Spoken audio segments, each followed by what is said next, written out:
From the studio that just released Space Jam 2 and also Suicide Squad comes The Suicide Squad. People like the movie anyway. I watched this movie as soon as it came out on HBO Max. I would have seen it in theaters, but to watch it and immediately walk to my microphone is convenient. The original Suicide Squad from the year 2016 is worth mentioning in comparison to this one, and how much I absolutely despise that movie. Was this cheerleading trials? I think Harley Quinn sucks, and I think this is a step in the right direction. The Suicide Squad is trying to undo any damage that first movie did, and this film is sort of a parody of the original Suicide Squad. It is a very silly collection of characters they chose for this movie. The soundtrack selection was much more appropriate. They fit the scenes, they used a majority of the songs, it wasn't distracting, the visual effects were strong, the action was memorable and had moments of levity where there was funny. The Suicide Squad fulfills its purpose of being an entertaining rated R action movie. You know, we got him to,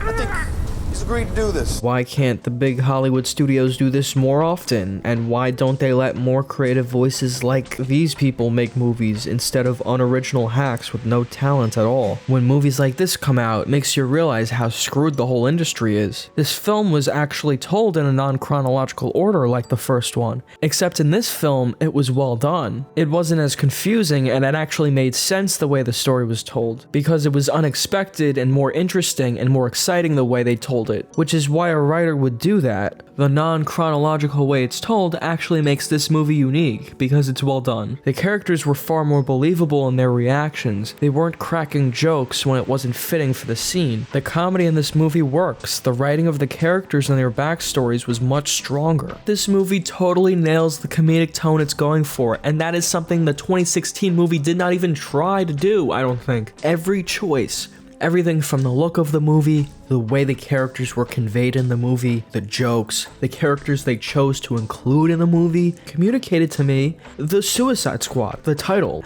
Now I understand what the Suicide Squad is, and what I got from the other movie was a headache. This movie definitely has an audience. They're gonna eat it up. For a James Gunn movie especially, I liked it a lot. I like James Gunn as a director, and especially a big budget project like this. I liked a lot of the cast involved. I thought most of the people in it were good. I did like that Harley Quinn's first line in the movie was about how she just took a shit. The comedy.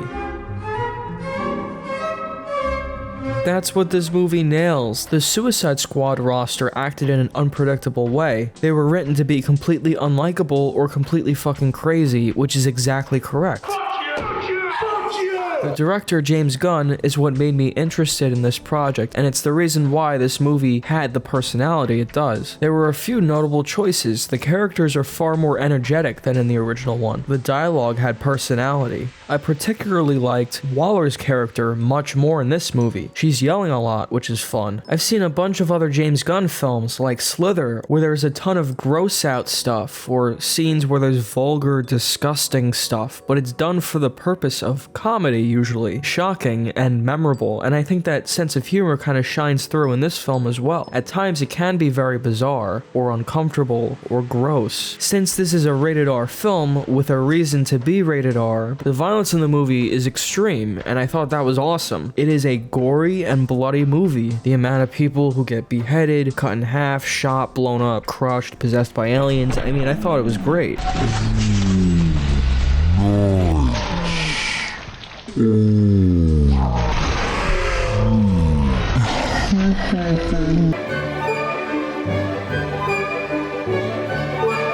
This can lead me into the plot as if you haven't watched the movie already. The movie is pretty easy to access, and it's a popular property, so I expect many people who've seen this review will either watch the movie anyway, regardless of my opinion, or have seen the movie already. And I'm sure a lot of you can attest to like the same kind of things, that it's quite funny and creative in terms of its gore and its selection of characters, but in terms of its plotting, it veers more toward the conventional side. If you haven't seen the movie and you don't want me to spoil anything, well, I am. Not everything, just a few things, but still, that's just a heads up. If you haven't seen the movie, definitely click off or fast forward to the very end where I give the rating.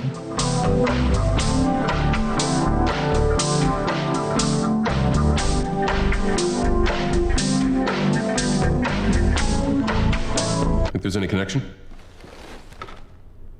So Suicide Squad Team A, which include Michael Rooker, Rick Flag, Harley Quinn. I wish Michael Rooker was in the movie more, because they invade the beach and they get destroyed. Meanwhile, the Suicide Squad Team B go from a different beach. I guess at that point, we need to know that they're after something important. We don't know exactly what yet. We know that they need to capture this guy with the thing sticking out of his head. James Gunn also writes multiple villains in his films, and that's where major criticisms lie for me. They're basically this guy with things sticking out of his head, a giant starfish, and a general, and another general, and a few other generals. The starfish was neat, especially in how it was designed. There came a point where I realized this is the primary threat of the story, a giant starfish. And the starfish is in the hands of a bunch of generals who have no control over it, and the guy with the stuff in his head is trying to control it. The starfish gets free because the ceiling collapses at the perfect moment, right when John Cena and Rick Flag are about to kill each other. The plot does just become like a bunch of other superhero movies you've seen before. And while I did really like the characters, and even in the end the movie was making me laugh, James Gunn isn't trying to break the conventions of the superhero formula in this way. He just wants to use the medium to make a bunch of jokes and have a bunch of violent scenes, which is great. I see James Gunn putting his style into it, especially when it comes to the dialogue. There's still these scenes of these bad guys that you don't really care about.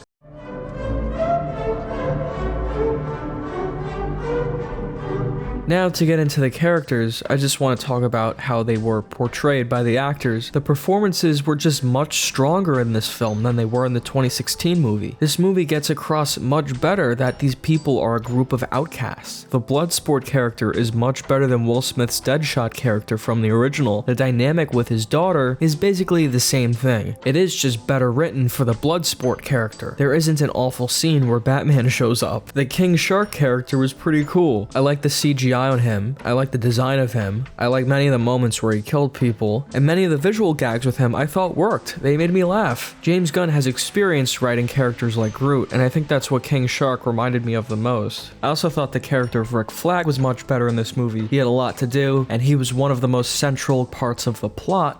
There are a lot of twists and turns concerning his character, which I really don't even need to get into for this review, but the stuff with him was good. It was really unexpected. Multiple points in his story. I also like that Rick Flag is sent with the first team and he almost gets killed. I kind of thought Waller would protect him a bit more than the rest of the Suicide Squad people, but I guess not. There are a lot of characters in the movie. A lot of them are in it very briefly and then they get killed. I guess it's better to leave you wanting more, but I do wish Michael Rooker was in the movie a bit more. I wanted the Weasel to be the main character. Then there's the character of Harley Quinn. I don't like this character or any movies with her. Even this film, I don't find anything with her interesting. She's separate from the group for a while and just does her own thing. What even is there to say about this character? Whenever a central part of the plot is happening, she's usually off doing something else and it has nothing to do with her, and then she stabs the starfish in the end. She's the most marketable character, that's for sure.